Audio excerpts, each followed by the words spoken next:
Now that we have a clean surface, we'll start to apply the colour. The first stage is to apply a base coat of colour using a sponge.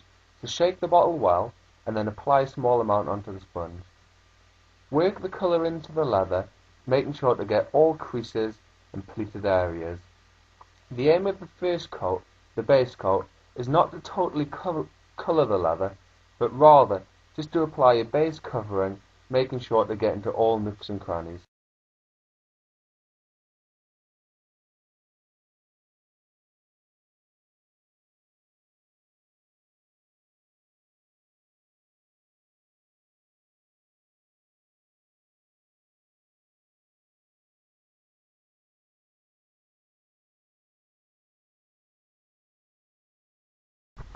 To avoid over-applying the colour into the creased areas, the best thing to do is put some colour onto the sponge and then wipe it onto the larger areas first.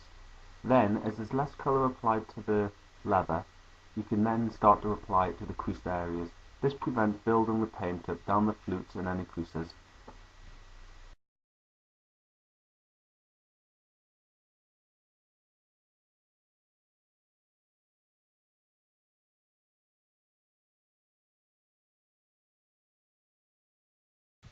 You can see that after one base coat, the finish is quite streaky and smeary, but don't worry, because as we apply a subsequent base coat and then a spray coat afterwards, this will totally even out. The idea of applying a second base coat is to get more coverage of the base colour so that less spraying is involved at later stages. The second base coat is applied in the same manner as the first, except you should apply less pressure whilst doing so. Also, wait about 20 to 25 minutes in between applying base coats of colour.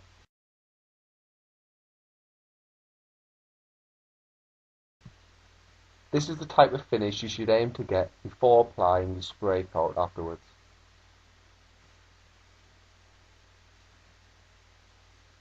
Pour a small amount of colour into the glass jar and then screw the nozzle on top.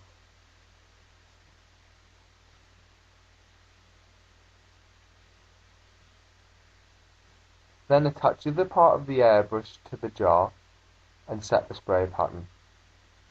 Once you have the spray pattern set, you can then start to spray the leather at about a distance of 6 inches. You can see that as we spray the colour on, all the streaky and smeary areas are totally removed, creating a nice, smooth, even finish. Only spray thin coats of colour onto the leather at any time. You don't want to spray over one area more than necessary, because this could just create runs or smears.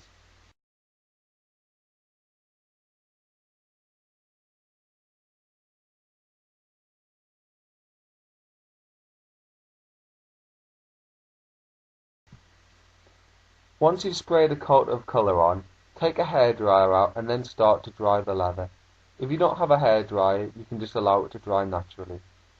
Then, after about 5 minutes of applying the first coat of colour, you can then spray a second coat of colour on top of that, just to blend in any areas you may have missed the first time around. Again, while spraying the leather, always spray from a distance of about 6 inches. If you get too close to the leather, you'll just end up applying too much colour. If this does happen, just dab whatever area it is with a sponge to absorb the excess colour. Also, if the airbrush spits any colour out onto the leather, again, either dab it with your finger or a sponge. Do not wipe the leather, otherwise that will just make it smear.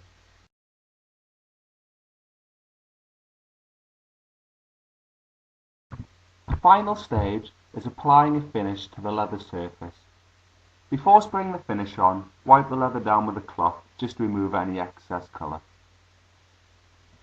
We start off by spraying the gloss finish onto the leather, as this is much harder, stronger and longer lasting than any of the other finishes.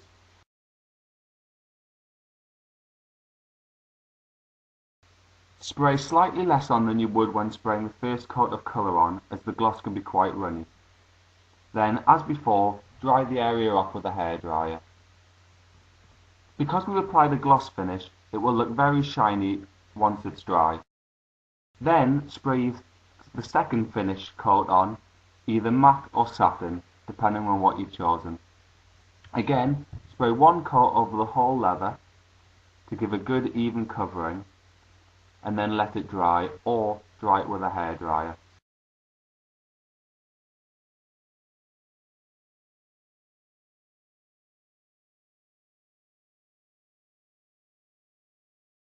Apply 2 subsequent coats just to give a really strong coverage and also to completely kill the gloss coat that we applied earlier.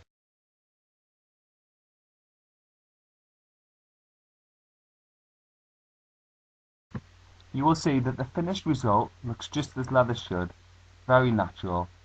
Also, the coating that we applied is extremely strong and flexible and will wear and last as long as new leather would have originally. You can see that as we flex and pound the leather, it moves in the same way that a natural piece of leather would.